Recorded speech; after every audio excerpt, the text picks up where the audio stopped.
이야기는 바쁜 도시 생활 속에서 건강을 잃어버린 한 남자, 지훈으로부터 시작됩니다. 지훈은 대학 시절부터 회사에 이르기까지 항상 바쁜 생활을 이어왔습니다.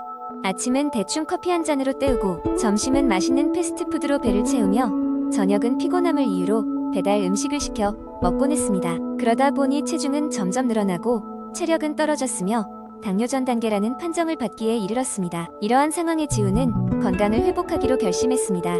인터넷을 뒤져보던 중 슈퍼푸드라는 키워드를 발견하게 됩니다. 여러 연구와 기사에서 슈퍼푸드는 건강에 큰 도움이 되고 적은 양으로도 풍부한 영양소를 제공해준다는 사실을 알게 되었습니다. 다가오는 주말에는 건강한 라이프 스타일을 되찾기 위해 슈퍼푸드를 직접 장바구니에 담고자 가까운 농산물 시장으로 향했습니다. 첫 번째로 지훈의 장바구니에 담긴 것은 블루베리였습니다. 블루베리는 항산화 성분이 풍부하여 노화 방지에 탁월하다고 알려져 있습니다. 지훈은 언제 어디서든 쉽게 먹을 수 있는 이 작은 열매가 꼭 필요하다고 생각했습니다. 여러 연구자가 입을 모아 블루베리가 면역력 향상과 심장 건강에 이로운 영향을 미친다고 했습니다. 다음으로 찾은 것은 아보카도였습니다. 자연의 버터라고도 불리는 이 과일은 건강한 지방과 비타민, 미네랄로 가득 차 있었습니다. 지훈은 아침 식사로 아보카도 토스트를 선택해보기로 했습니다.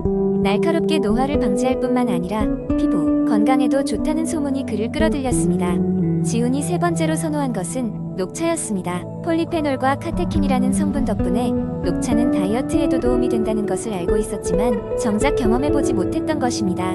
그는 점심 식사 후 따뜻한 녹차 한 잔으로 하루를 마무리하며 편안함을 느끼고자 했습니다. 아침 먹물로 등장한 치아씨드도 빼놓을 수 없습니다. 이 씨앗은 무려 모든 필수 아미노산을 포함한 완전 단백질 공급원입니다.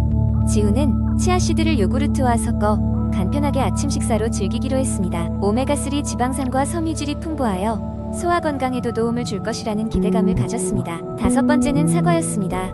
속설대로 사과를 하루에 하나 먹으면 병원을 멀리할 수 있다고 해서 이 속담을 직접 실천에 옮겨보기로 했습니다. 풍부한 섬유질과 비타민C 덕분에 사과는 매우 좋은 간식이 될 수 있었습니다. 병아리콩으로 만든 후무스도 지훈의 새로운 식단의 필수품이 되었습니다. 비타민, 미네랄, 그리고 식물성 단백질이 가득한 후무스를 신선한 채소와 함께 먹어보기로 했습니다. 맛도 좋고 건강에도 도움이 되는 일석이조의 슈퍼푸드였습니다. 마지막으로 다크 초콜릿을 선택했습니다. 지훈은 자신에게 약간의 행복감을 선사하는 것도 잊지 않았습니다. 항산화 물질과 함께 식이섬유를 제공하는 이 식품은 적당히 먹을 때 유익하다고 했습니다. 결과적으로 지훈은 하루의 스트레스를 다크 초콜릿 한 조각으로 달래며 더욱 균형 잡힌 생활을 시작할 수 있었습니다. 이렇게 슈퍼푸드들로 새로운 식단을 구성한 지훈은 시간이 지남에 따라 몸의 변화와 함께 새롭게 떠오르는 에너지를 느꼈습니다. 일상의 활력을 불어넣으며 건강과 행복 모두를 잡는 데 성공했습니다. 이제 그는 데이터를 기반으로 한 건강한 선택이 얼마나 그의 삶을 개선할 수 있는지를 온몸으로 느끼고 있었습니다.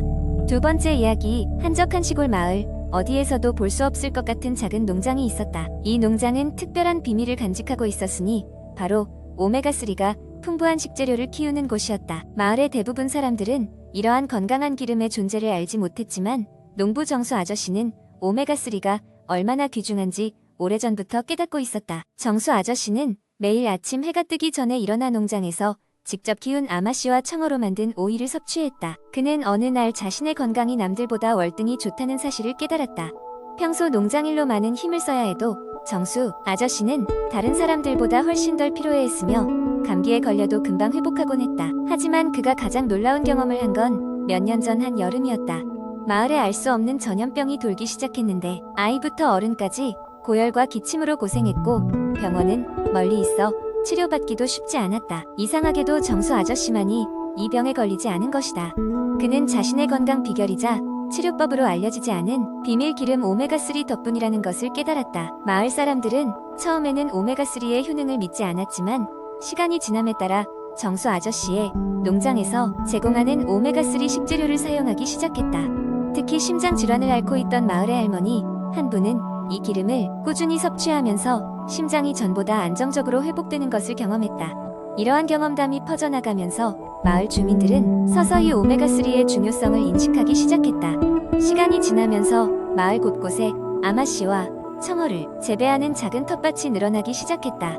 주민들은 이를 스스로 키워 가정에서도 오메가3 식품을 사용했고 건강 상태가 몰라보게 좋아졌다.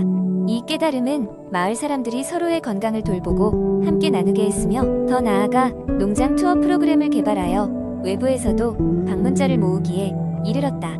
정수 아저씨의 농장은 이제 작은 시골 마을에서 벗어나 건강 여행의 성지로 자리 잡았고 그의 이야기는 사람들에게 오메가3의 중요성을 일깨워 주었다. 덕분에 많은 이들이 건강한 삶을 누리게 되었으며 정수 아저씨의 오메가3 농장은 오랜 시간 동안 마을에 번영과 함께 숨쉰다는 전설로 남게 되었다.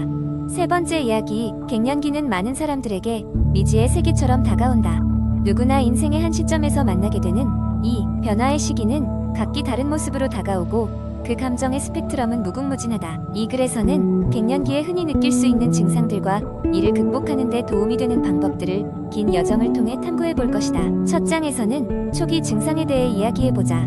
갱년기에 접어들면서 가장 먼저 느낄 수 있는 것은 사소한 변화들일 것이다. 몸이 이전처럼 말을 듣지 않는다는 느낌, 자주 피곤함을 느끼는 상황들이 그것이다. 어떤 이들은 밤에 잠 못 이루고 땀을 지나치게 흘려 침대에서 뒤척이며 다른 이들은 집중력 저하를 경험하기도 한다. 이러한 증상들은 혼란스러울 수 있지만 그 자체로 당황스러운 상태가 계속되지는 않는다. 본격적으로 갱년기가 시작되면 정서적 변화가 몰려온다.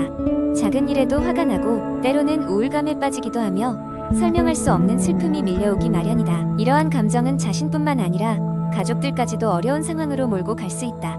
이제는 이러한 상태를 이해하고 받아들이며 대응할 준비가 필요하다. 다음 장에서는 극복 방법에 대해 다뤄보자. 첫 번째로는 충분한 정보가 필요하다. 책을 읽고 전문가와 상담하여 갱년기에 대한 이해를 넓히는 것이 첫걸음이다. 두 번째는 건강한 생활 습관 유지이다. 규칙적인 운동은 기분 전환에 큰 도움이 되며 균형 잡힌 식단은 신체 건강을 지켜준다. 제 시간에 잠자리에 드는 것 또한 매우 중요하다.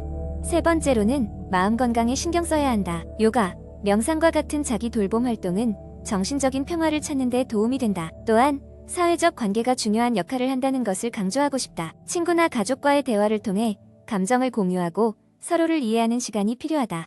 때때로 걷기나 여행을 통해 새로운 환경에서 새로운 시각을 가질 수도 있을 것이다. 이런 과정이 주변과의 관계를 강화하고 관계 속에서 힘을 얻는 데 기여할 것이다. 결론적으로 갱년기는 인생의 또 다른 여정이다. 그 속에서 자신을 발견하고 새로운 내일로 나아가기 위한 중요한 시기임을 잊지 말아야 한다. 자신의 몸과 마음을 존중하고 사랑하는 법을 배우며 이전보다 더 강한 자신이 되어가는 과정을 경험하는 것이다. 누구에게나 어려운 시기일 수 있지만 이 여정의 끝에는 성장과 치유의 순간이 기다리고 있음을 믿는다. 네 번째 이야기, 옛날 옛적 몸과 정신이 모두 건강한 삶을 살고자 하는 마을 사람들의 이야기가 전해진다. 이 마을은 활기라는 이름을 가지고 있었고 사람들은 오랜 세월 동안 조상 대대로 내려온 건강 비법을 지켜오며 살고 있었다. 그 비법 중 가장 중요한 것이 바로 필수 영양소의 섭취였다. 마을 어귀에 있는 큰 나무 아래에는 늘 사람들이 모여 앉아 지혜로운 노인의 이야기를 듣곤 했다. 노인은 언제나 이렇게 말하곤 했다. 건강한 삶을 위해서는 우리 몸이 필요로 하는 모든 필수 영양소를 골고루 섭취해야 한단다. 그래야 우리 몸이 활기차게 움직일 수 있지. 마을 사람들은 노인의 조언을 깊이 새기고 있었지만 그 중에서도 특히 젊은 농부인 카이는 그 말의 의미를 온전히 이해하고자 더욱 열심히 공부하였다. 카이는 어느 날 결심했다. 이제야말로 직접 몸으로 배우고 더 많은 이들에게 전해야겠어 라며 여행을 떠나기로 한다. 카이가 처음으로 찾아간 곳은 예로부터 풍부한 식재료로 유명한 영양의 골짜기였다. 그곳에서 그는 에너지를 주는 탄수화물에 대한 강의를 듣게 되었다. 강의에서는 탄수화물이 얼마나 중요한 에너지원이며 우리 몸속에서 얼마나 빠르게 에너지로 변환되는지를 설명해 주었다. 카이는 빛나는 두 눈으로 교훈을 새기며 노트를 빼곡히 채웠다. 다음으로 카이는 단백질의 숲이라 불리는 지역으로 향했다. 이곳에서는 근육과 세포의 재생에 필수적인 단백질에 대해 배울 수 있었다. 특히 단백질이 여러 아미노산으로 이루어져 있으며 이들 아미노산 중 우리 몸에서 만들어지지 않는 것들도 있어 식단을 통해 섭취해야 한다는 점을 강조받았다. 카이는 이 말을 듣고 자신의 식단을 다시 한번 점검하게 된다. 그리고 비타민의 황무지로 가던 중 그는 비타민이 직접 에너지를 주는 것은 아니지만 몸의 기능을 원활하게 작동시키는 데 필수적이라는 것을 깨달았다. 특히 각각의 비타민이 다른 역할을 한다는 것을 알게 된 후 그는 더 다양한 채소와 과일을 식단에 포함해야겠다고 마음먹었다. 마지막으로 카이는 미네랄의 바다라는 곳을 찾아갔다. 이곳에서는 철분, 칼슘, 마그네슘과 같은 미네랄이 눈에 보이지는 않지만 신체의 많은 부분에서 어떻게 중요한지 알게 되었다. 철분의 부족은 빈혈을, 칼슘의 부족은 뼈의 약화를 불러올 수 있다는 것을 깨달은 카인은 뼈가 튼튼한 삶을 위한 고심 끝에 자신의 식단에 다양한 음식군을 추가하기로 결심했다. 여행을 마치고 마을로 돌아온 카인은 영양소의 중요성을 마을 사람들에게 알리기 시작했다. 처음에는 많은 이들이 관심을 보이지 않았으나 시간이 흐름에 따라 카이의 건강한 모습과 노력이 서서히 사람들을 매료시켰다. 마을은 점점 더 활기를 띠었고 카이는 자신의 경험을 통해 건강을 위한 필수 영양소의 중요성을 널리 퍼뜨릴 수 있었다. 이렇게 마을 활기는 그들에게 없어서는 안 될 이야기를 가진 몸과 마음이 모두 건강한 마을로 영원히 기억되기 시작했다.